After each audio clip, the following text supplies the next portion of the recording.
السلام عليكم ورحمة الله وبركاته. الحمد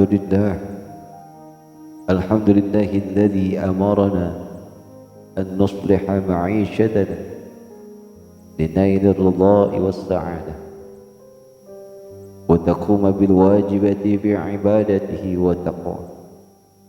أشهد أن لا إله إلا الله وحده لا شريك له، وأشهد أن سيدنا محمدا عبده ورسوله لا نبي بعده. اللهم صل وسلم وبارك على سيدنا محمد وعلى آله وصحبه المجاهدين الطاهرين. أما بعد، مدينة المكرمين والمخترمين، hadirin ikhwan fillah rahimakumullah. Mari sama-sama kita manjatkan puja-puji serta rasa syukur kita kehadirat Allah, limpahan anugerah karunia Allah yang tiada terhingga kepada kita semua, tiada terbilang dan tiada terhitung. Wabil khusus nikmat iman, Islam, sehat, afiat, inayah, ma'unah, taufik dan hidayah dari Allah Subhanahu wa ta'ala. Sampai detik saat ini masih Allah perkenankan kita dalam beraktivitas kehidupan kita sehari-hari. Mudah-mudahan seluruhnya menunaikan ibadah dalam pandangan Allah. Amin ya Allah ya Rabbal Alamin.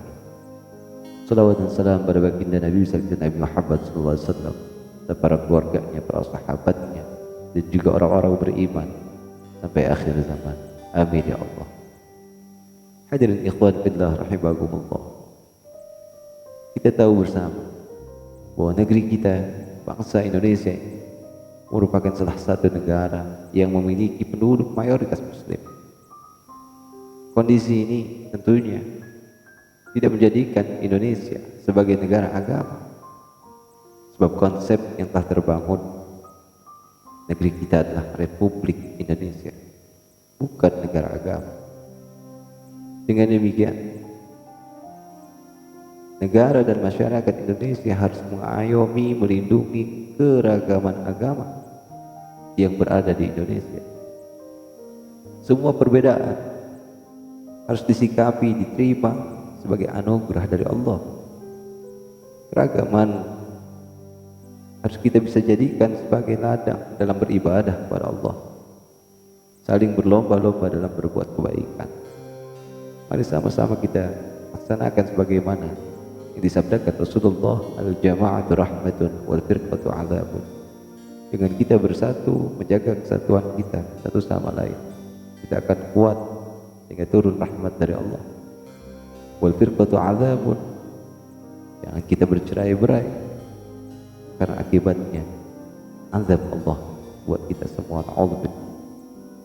Begitupun Allah Subhanahu wa ta'ala berfirman dalam Al-Qur'an surah Al-Baqarah ayat 143. A'udzubillahi minasyaitonir rajim.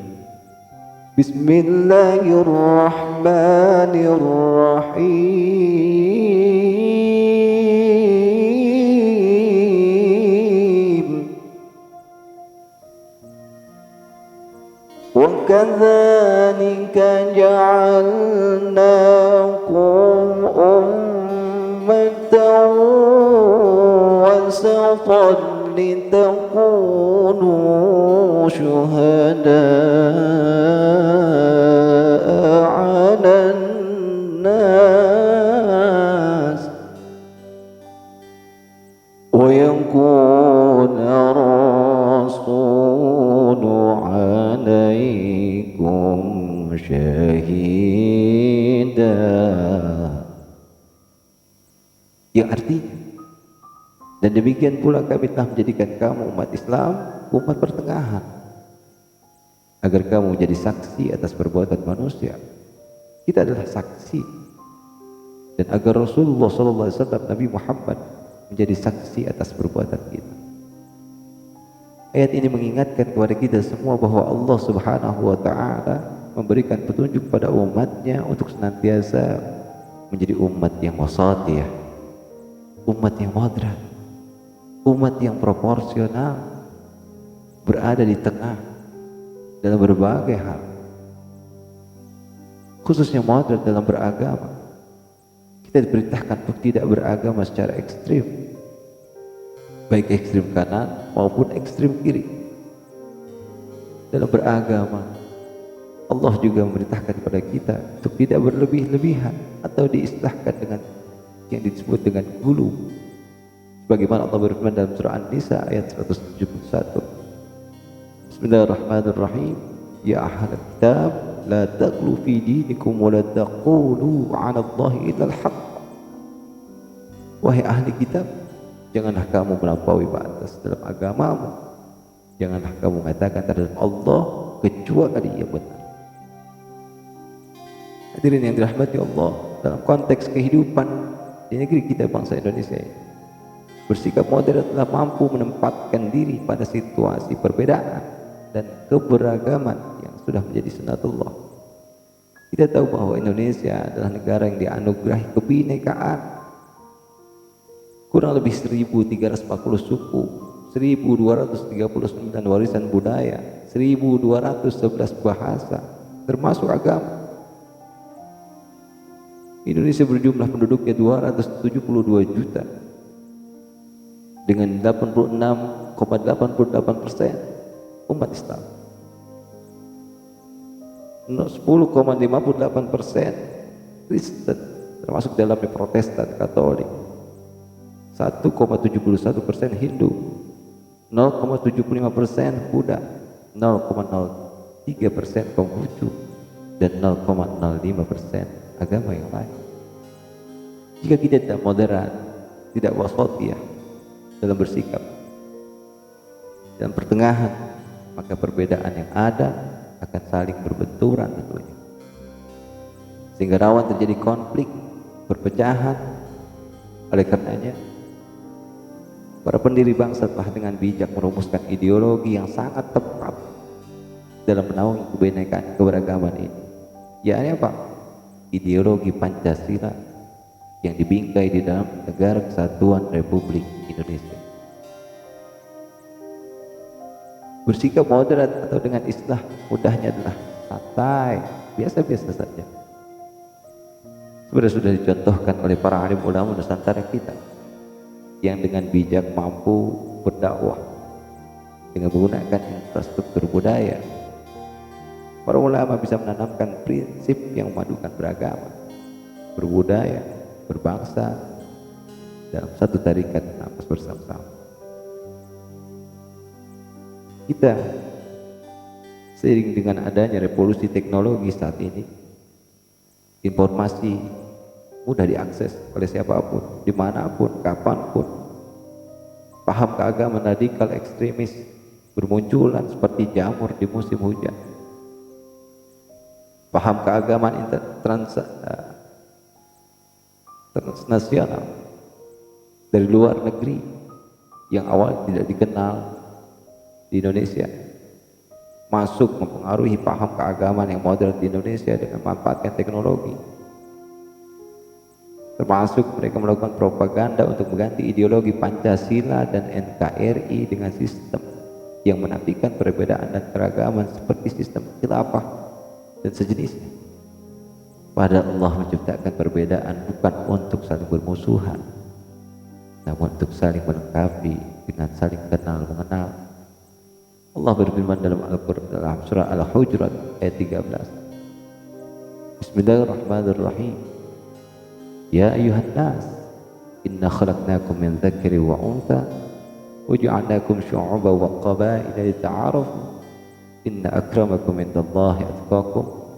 Innallaha alimun khabir.